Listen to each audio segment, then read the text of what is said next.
My name is TATT and today I'll tell you about Beaver. I divided my presentation into 4 main points. First is about Beaver, and next about first part of Beaver dams, and second part of Beaver dams, and lastly Chris. First, I'll tell you about Beaver.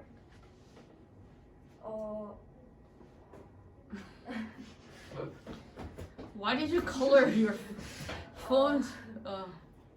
Beaver has hard and sharp teeth made from iron, and because it's made from iron, it has an orange color, and its body is 80 to 120 centimeters, and is from 11 to 30 kilograms.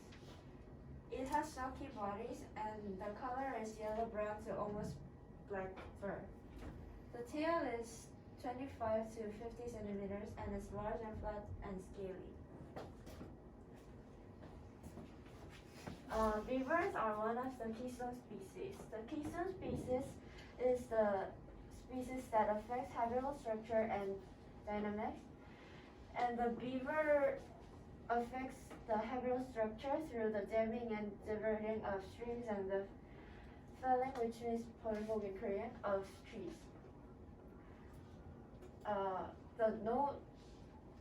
No two colony of beaver locate within 15 meters, and the beaver lives about 5 years. Only 5 years? That's a lifespan? Yeah. Next, the first part of beaver dams. The beaver dams, first I'll tell you about the basic structure. The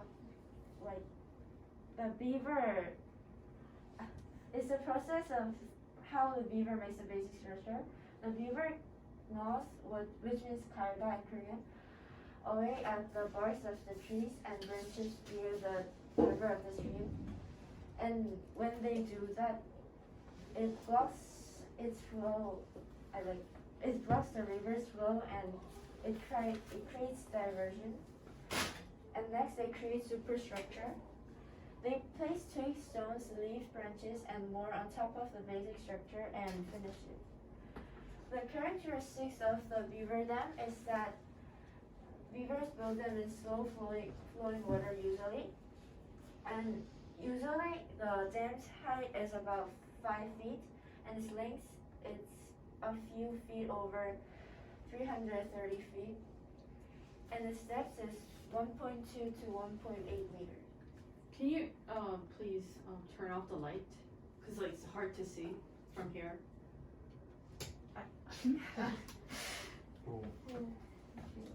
Third, I'll tell you about the second part of beaver dams. I'll tell you about what beaver dams do. First, beaver dams form ponds. If they do this, it provides protection for the young in the summer and winter, and it floods woodland swamps, and it enables them to restore wetlands. Next, it's about groundwater. When they create beaver dams, it returns and maintains groundwater levels and provides flows to streams when there's drought. Fourth, they create new habitat. One of the examples is when tree dies off, it creates nests, and ponds become one of the habitats of the animals which live in the water. It enhances human habitat. It stores and slowly releases flood water, and it enables people to control downstream flooding. And lastly, it improves water quality. It removes or transforms excess of nutrients, and it removes toxic chemicals and sediments. Finally, I'll give you a quiz. 또 가려보면. Oh my god, you did it again! What is the color of the beaver's teeth? Orange. It's orange because of the iron. And next, what can beaver dams do? It can form ponds. It can make new habitat new water. and improve water And 정말 make 네 new 위에 habitat. 있어. Form ponds filled with less groundwater, new habitat, enhance human habitat, and improve water quality. Thank you. Okay. Mom?